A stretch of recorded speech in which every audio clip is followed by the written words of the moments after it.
Selamat datang, jumpa lagi dengan saya Ahmad Jaidan di program Bincang Velox. Pemirsa, kali ini kita akan bahas tentang rancangan Undang-Undang Cipta Kerja yang mana kita ketahui bahwa sejak awal digulirkan mendapat banyak protes dari kalangan buruh. Hal tersebut berdampak terhadap pembahasan rancangan undang-undang ini yang kemudian mundur dari waktu yang ditentukan. Tentunya kita ingin mengetahui lebih lanjut poin-poin krusial apa saja yang menyebabkan buruh menolak rancangan Undang-Undang Cipta Kerja ini dan apa langkah yang telah dilakukan pemerintah dan DPR untuk mengakomodir aspirasi buruh serta seperti apa perkembangan pembahasan rancangan undang-undang ini di DPR RI. Untuk itu, kali ini kita akan membahas dengan narasumber kita. Yang pertama, saya perkenalkan ada Deputi Komunikasi dan Informasi Badan Intelijen Negara, Pak Wawan Hadi Purwanto. Selamat datang, Pak. Terima kasih. Apa kabar, Pak? Alhamdulillah, baik. Kita juga selain Pak Wawan ada narasumber selanjutnya dari Kepala Biro Hubungan Masyarakat Kementerian Tenaga Kerja Republik Indonesia, Pak Raden Sus Hindarno. Apa kabar, Pak Sus? Baik. Baik. Saya mungkin langsung aja pertanyaan dari Pak Wawan, Pak. Melihat rancangan Undang-Undang Cipta Kerja ini, Anda melihatnya seperti apa, Pak? Dari sudut pandang intelijen. Ya, ini adalah sebuah upaya dari pemerintah di mana kita ingin ada satu simplifikasi, ya, penyederhanaan dari aturan main supaya juga ini mempermudah baik itu soal perizinan, soal waktu, kemudahan lain untuk pengadaan tanah, kemudian juga dari sisi perpajakan, dari sisi pengupahan, persebaran dan pemerataan tenaga kerja, kemudian dari pusat sampai ke daerah itu bisa sama. Karena banyak investor yang lantas menjadi ngeri kalau perlakuan undang-undangnya sama, tapi dari masing-masing daerah karena alasan otonomi, maka berbeda. Ada yang juga aturannya bisa juga double dari sisi penarikan pajak, belum lagi tarikan yang sifatnya informal, sehingga bahkan ada jatah preman dan saya ini membuat mereka menjadi tidak nyaman. Nah, kita ingin ada satu kesamaan di satu sisi dan tidak dipersulit, ya, tapi dipermudah dan juga ini supaya menjadi lebih menarik.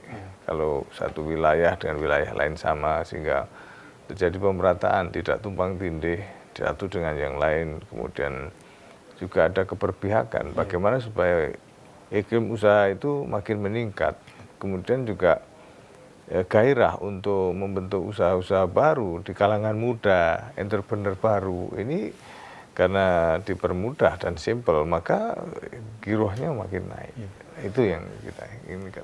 Baik, jadi saya menangkap poinnya adalah ini kita menyederhanakan peraturan dengan banyaknya peraturan yang ada di Indonesia saat ini. Kemudian sebenarnya niatnya kan baik, tetapi kok mendapat penolakan dari sebagian masyarakat dalam katakan ini sekabur. Apakah pesan ini tidak sampai ke mereka? Ya, namanya 79 undang-undang dijadikan satu, tentu akan ada banyak belanja masalah, ya. 1204 pasal di situ, tentu masalahnya juga 1200 juga. Oleh karenanya perlu ada satu pemahaman dengan semua pihak dan perlu ada satu sinkronisasi. Mengapa terjadi belanja masalah? Ya, karena satu undang-undang saja juga akan muncul masalah, apalagi 79 undang-undang dijadikan satu. Oleh karenanya semua pihak kan juga perlu menyampaikan apa yang menjadi keinginan, apa yang menjadi keberatan, usul, saran. Itu hal biasa. Sebelum diketok palu pasti akan memunculkan polemik. Dan ini di dunia kita, di mana kita juga sudah memilih alam demokrasi, hal yang biasa. Hanya kita tentu harus ada titik temu, harmoni, ya, tidak lantas juga mengandalkan ego masing-masing. Sehingga keberatan-keberatan apa ya dipersilakan. Toh nanti juga akan ada uji publik. Minimal di 5 kota besar, Pak, ya, sehingga semua pihak bisa mengkritisi itu. Dan kalaupun misalnya diketok palu sudah diundang-undangkan, terus juga masih ada peluang untuk uji material. Saya kira ini yang harus kita pegang. Oleh karenanya tidak perlu lantas menggunakan cara-cara yang tidak lazim, kerusuhan dan sebagainya, tidak perlu. Demo silahkan selama itu tetap mematuhi koridor. Siap. Betul. Baik, Pak. Mungkin saya langsung ke Kemenaker dulu, Pak. Ini kan banyak penolakan ini kan dari serikat buruh, sejak awal digulirkan bahkan. Apa langkah-langkah yang sudah dilakukan oleh Kemenaker untuk persuasif kepada kelompok-kelompok yang menolak ini? Ya Pak Mas Ahmad. Jadi semenjak kita menggulirkan adanya RUU Cipta Kerja, khususnya klaster ketenagakerjaan melalui mekanisme Omnibus Law, itu kami sudah melakukan dialog pendekatan, menggalang itu artinya kita harus menginformasikan ke seluruh stakeholder terkait, tidak hanya dari sisi pekerja yang melalui SPSB, juga pengusaha melalui Kadin maupun melalui Apindo, juga dengan para praktisi, ada pakar ekonomi, ada pakar hukum, ada kebijakan ekonomi dan sebagainya. Kita sudah akademisi, kita libatkan semua agar menjadikan satu persepsi agar tidak salah menafsirkan RUU yang next ke depan sejatinya itu memberikan perlindungan lebih kepada pekerja, tapi karena membacanya sepenggal-sepenggal jadi kesannya malah kebalikannya. Gitu, Pak ya. Lalu Pak, dari rancangan undang-undang ini banyak daftar inventaris masalah, Pak, yang khususnya ketika buruh, kita bicara buruh ini kan klaster ketenagakerjaan yang mereka kritisi. Kira-kira pasal berapa aja, Pak? Atau poin-poin krusial apa aja yang jadi? Jadi izin poin-poin krusial itu kan menyangkut, kalau saya urutkan ya, adanya tenaga kerja asing yang dianggap kita underbo orang asing karena musuh asing. Bahwa untuk bicara TKA ini kan ada regulasinya, baik dari imigrasi, baik dari naker, baik dari peraturan pemerintah yang harus ada keterampilan khusus, harus ada skill khusus, harus waktu tertentu, tidak selamanya di sini. Sebelum meninggalkan kontrak selesai 2 tahun harus ada transfer nurut kepada pekerja lokal dan harus ada pendampingan. Ini bagian-bagian yang salah tafsir. Selain itu juga mereka mencurigai atau mengindikasikan bahwa adanya hilangnya upah minimum kabupaten kota. Memang tadi Pak Deputi sudah menyampaikan juga, Pak Wawan, bahwa kita akan melakukan persamaan penyebaran agar tidak ada kesenjangan di bidang salary antar kabupaten di dalam satu provinsi misalnya. Juga adanya informasi PKWT yang nanti akan menjadi meresahkan karena kontrak kerja waktu tertentu. Juga ada dibawakan masalah cuti. Wah, cuti haid hilang, padahal tidak hilang itu. Nah, kalau bacanya sepenggal-sepenggal akhirnya tidak nyambung. Sebenarnya baca regulasi itu harus utuh, sehingga mana yang kurang bisa kita masukkan secara baik, secara akademisi, secara benar untuk disalurkan, karena ada berbagai jalan tadi menurut Pak Deputi sampaikan. Bahkan saja undang-undang pun masih ada juga jalan untuk memberikan masukan. Terusan masalah juga pesangon, masalah juga jaminan sosial, masalah juga tunjangan hari tua itu masuk bagian daripada setelah saya pasca bekerja jadi apa, itu bagian-bagian krusial yang menjadi mereka lakukan untuk menolak. Baik. Ini kalau saya simpulkan ini malah sebenarnya banyak, Pak ya, perlindungan buruh dalam maksud saya dalam konteks pekerja di dalam RUU Cipta Kerja ini dibandingkan undang-undang sebelumnya, Pak ya. Betul. Jadi tetapi ada poin menarik bahwa apa yang kita niatkan, yang dimaksudkan oleh pemerintah ini tidak sampai ke kalangan buruh, gitu loh. Artinya ada ketidaksepemahaman. Pak Wawan melihat hal ini memang apakah ada yang sengaja mendistorsi atau memanfaatkan situasi ini untuk mendiskreditkan pemerintah? Tanggapan Anda? Ya, sebetulnya hal semacam munculnya pro kontra itu pasti ada ya. Apalagi juga ada LSM ya yang memang mencoba mengkritisi, entah di balik ini juga ada agenda itu, tentu mereka punya target-target. Hanya sekarang tetap kita berpijak bahwa kepentingan nasional itu kan menjadi lebih utama ya. Apalagi kita tidak hanya melihat sekarang, jangan lihat hanya Pulau Jawa, jangan lihat hanya Jakarta, lihatlah juga daerah lain. Wilayah kita yang lain yang juga perlu diperhatikan. Kalau misalnya ini timpang, maka akhirnya hanya memusat di satu wilayah. Sementara adik-adik kita ini juga akan terus tumbuh berkembang dan mereka juga butuh lapangan pekerjaan. Kalau makin tidak menarik, investor pada geser ke negara-negara lain, apa jadinya?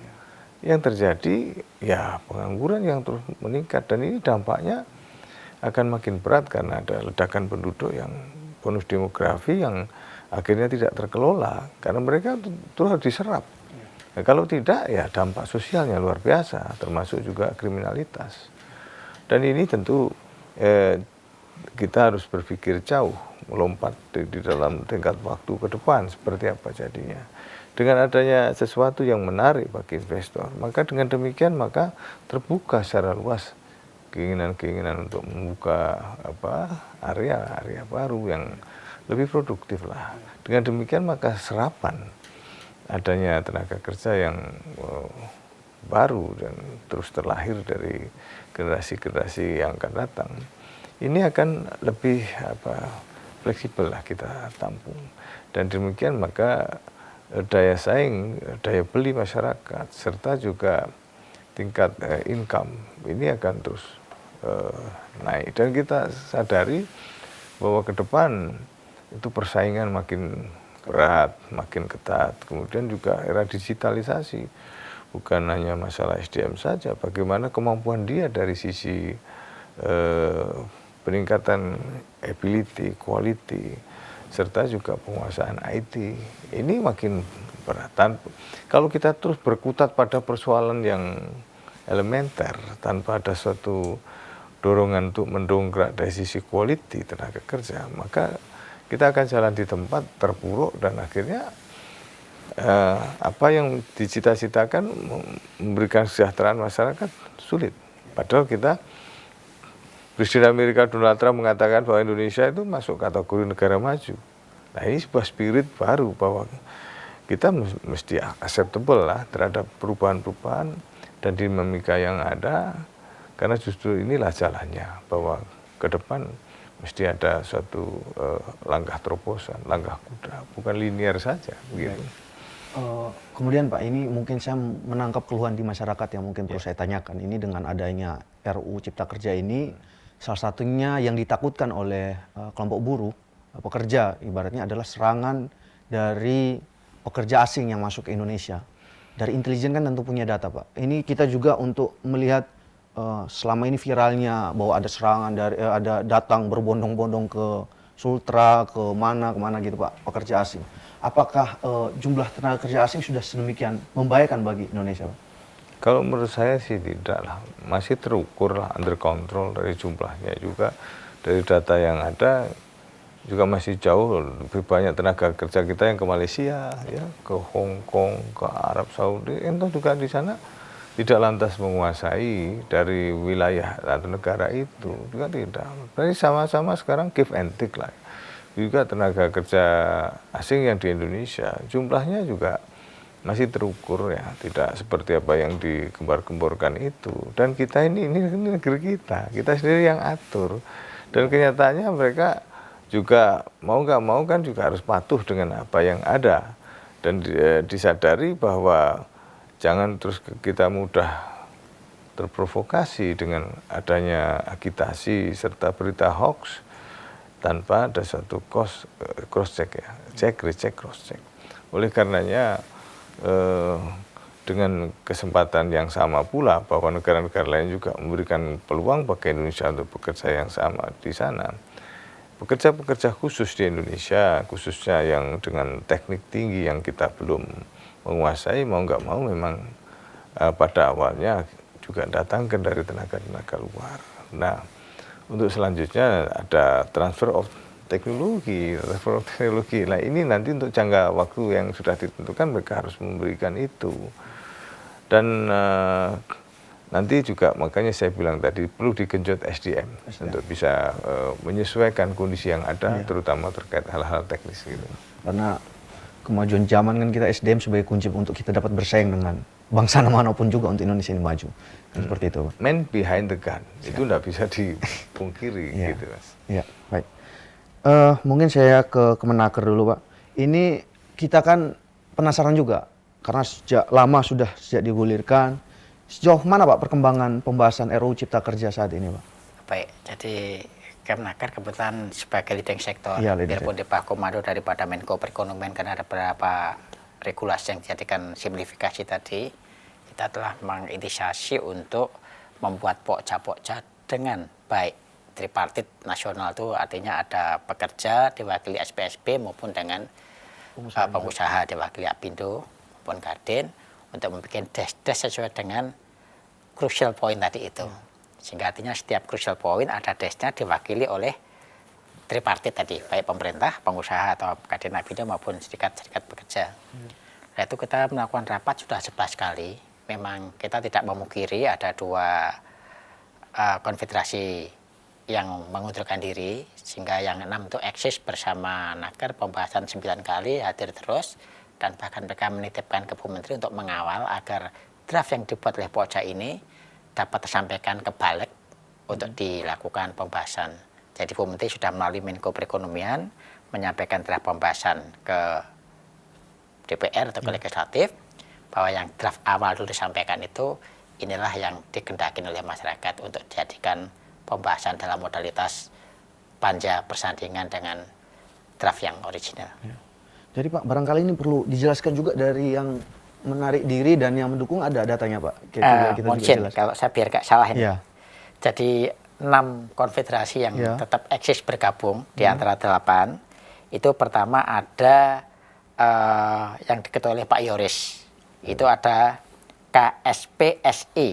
Ya. Kedua ada KSBSI yang tetap eksis bersama kami, Sarbumusi. Ada juga KSPN, ini Pak Aris tadi. Ada FSP, Federasi Serikat Pekerja Perkebunan. Ada FSPK Hutindo atau Kehutanan.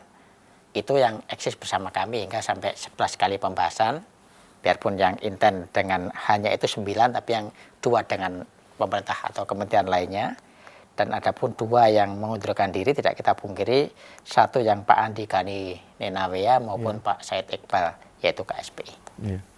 Jadi ini menarik Pak ya, bahwa selama ini yang kita dapat di luar kan buruh mayoritas menolak, ternyata di pembahasan ini kan tidak banyak terungkap keluar bahwa ada juga ternyata yang mendukung gitu Pak. Jadi kemudian terkait tuntutan-tuntutan buruh di klaster ketenagakerjaan Pak, di pembahasan udah ada pembahasan yang selama ini tripartit, itu udah ada solusi Pak yang ditawarkan bagi. Jadi dari mereka yang awalnya tanda kutip mencurigai bahwa ini akan jadikan dijadikan kedok doang untuk mengawal ini, padahal tidak. Kenyataannya kita secara terbuka, secara transparansi melalui dialog dan FGD, khususnya yang 6 konfederasi tadi sudah secara intent menyampaikan masukan. Contohnya dulu ada pesangon yang 22 kali pesangon. Terusan juga ada yang pesangon di RU yang baru menjadi 14 kali. Nah, dealnya sekarang menjadi 17 kali pesangon bagi yang ter-PHK dengan masa kerja. Karena ada hitung-hitungannya nih. Ada hitung-hitungannya, tapi menjadi 17 kali pesangon dengan masa kerja sekian. Sebagai contoh itu. Terus yang kedua, kita pastikan bahwa jaminan sosial tidak hilang. Bahkan menambah. Karena tetap ada JKM, JKK bagi pekerja yang mengambil jaminan pekerja, itu berarti ada JKM, jaminan ketenaga kerja, jaminan kematian. Kalau JP, jaminan pensiun kan tidak semua mengambil. Tapi yang kita tambahkan adalah kita pastikan tidak hilang, kita tambahkan berarti jaminan kehilangan pekerjaan. Jadi kalau dulu orang ter-PHK tidak ada jaminannya, hanya deal antara pekerja dengan pengusaha.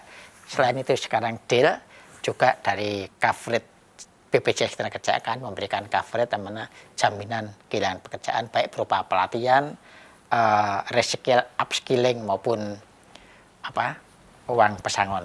Ya, baik.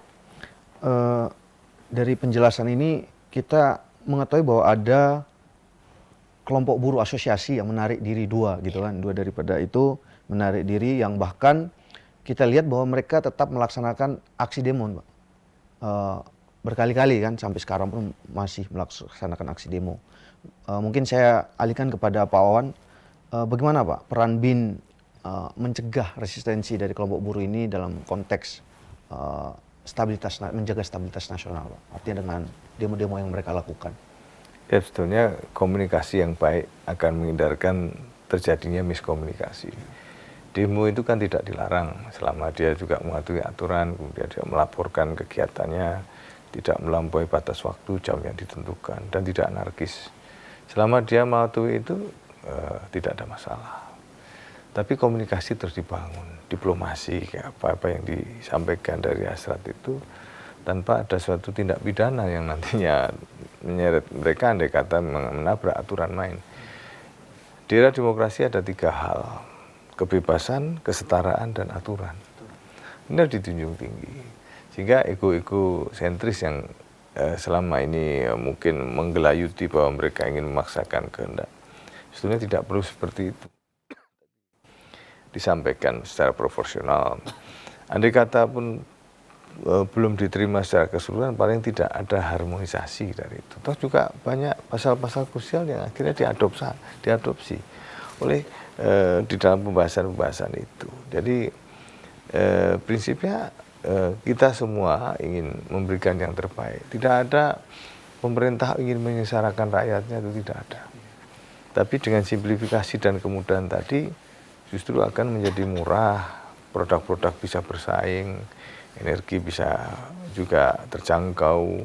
Dengan demikian juga daya beli masyarakat juga akan meningkat kalau produk yang dihasilkan murah, akibat penyederhanaan dan tidak ada duplikasi penarikan termasuk pajak. Ya akhirnya produk kita bersaing. Kita itu 40% penduduk Asia Tenggara itu di Indonesia. Ini pasarnya luar biasa. Kalau misalnya kita menjadi terlalu tinggi hasil produknya, akhirnya yang dibanjiri ya produk asing ke kita yang bisa memjual dengan harga yang murah. Dengan kualitas ya kita juga bisa bersaing.